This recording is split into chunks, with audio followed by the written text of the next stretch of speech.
కేంద్ర రాష్ట్ర ప్రభుత్వాల నుంచి అన్నదాతలకు అందే సంక్షేమ పథకాల లబ్ధి కోసం ఫార్మర్స్ రిజిస్ట్రీ పేరిట ప్రత్యేక నమోదు కార్యక్రమం అమలవుతోంది. ఆధార్ మాదిరిగా రైతులకు ప్రత్యేక యూనిక్ ఐడి నంబరును కేటాయిస్తున్నారు.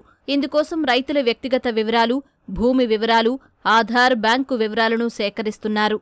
పీఎం కిసాన్ పథకంలో లబ్ధి పొందుతున్న సొంత భూములున్న రైతులకు తొలి దశలో ఈ నంబర్లను కేటాయిస్తున్నారు.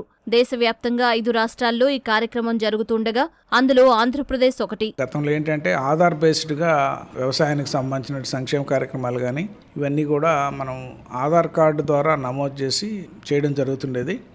గవర్నమెంట్ ఆఫ్ ఇండియా రీసెంట్గా ప్రతి రైతు కూడా ఒక యునిక్ ఐడిని 11 అంకెలు కలిగినటువంటి యునిక్ ఐడిని ఆధార్తో సంబంధం లేకుండా ఆధార్ బేస్డ్గా ఇప్పుడు జనరేట్ చేయాలంటే ఉద్దేశంతో దేశవ్యాప్తంగా ఇది ఫేజ్డ్ మేనర్లో అన్ని రాష్ట్రాల్లో టేకప్ చేస్తున్నారు.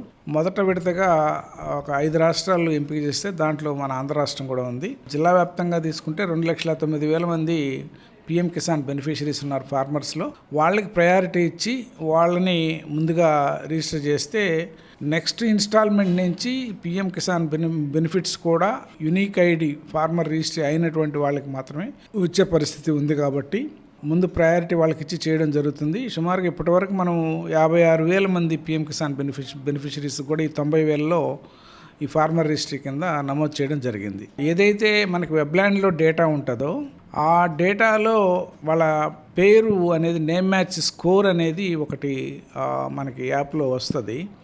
ఈ స్కోరు 80% కంటే అంటే వాళ్ళకి తెలుగు కానీ ఇంగ్లీష్ పేర్లు రెండు కూడా కరెక్ట్గా ఉంటే ఆ మ్యాచ్ స్కోర్ అనేది 100% ఉంటుంది.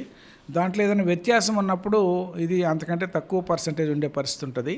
80% కంటే ఎక్కువ నేమ్ మ్యాచ్ స్కోర్ ఉన్నప్పుడు దాన్ని డైరెక్ట్గా మన విఏఏనే యూనిక్ ఐడిని ఫార్వర్డ్ చేయొచ్చు.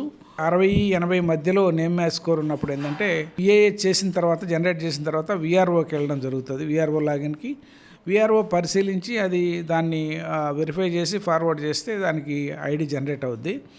ఈ 60% కంటే నేమ్ మ్యాచ్ స్కోర్ తక్కువ ఉన్నప్పుడు ఏంటంటే అది ఖచ్చితంగా తహసీల్దార్ గారు లాగిన్కి వెళ్ళే పరిస్థితి ఉంటుంది. తహసీల్దార్ గారు వెరిఫై చేసి దాన్ని ఓకే చేసిన తర్వాత దానికి యూనిక్ ఐడి జనరేట్ చేసేటువంటి పరిస్థితి ఉంటుంది. ఇది ఆధార్లో ఏ విధంగా ఉంటుందో అట్లనే మన వెబ్లాండ్లో ఉండేటువంటి దాంట్లో కూడా అదే పేరు ఉండాలి. అది తెలుగు ఒకటేమో తెలుగులో ఉంటుంది, ఒకటి ఇంగ్లీష్లో ఉంటుంది.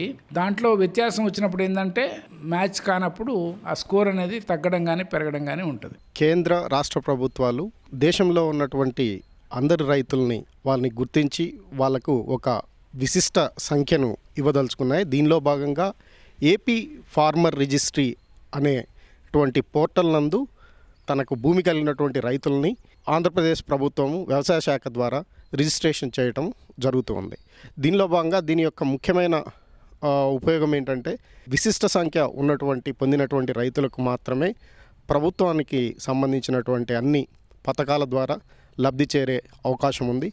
ప్రస్తుతం భూమి కలిగిన రైతులకు ఈ నంబర్లు కేటాయిస్తుండగా తరువాతి దశలో కౌలు రైతులకు కూడా ఈ నంబర్లు కేటాయించే అవకాశముంది.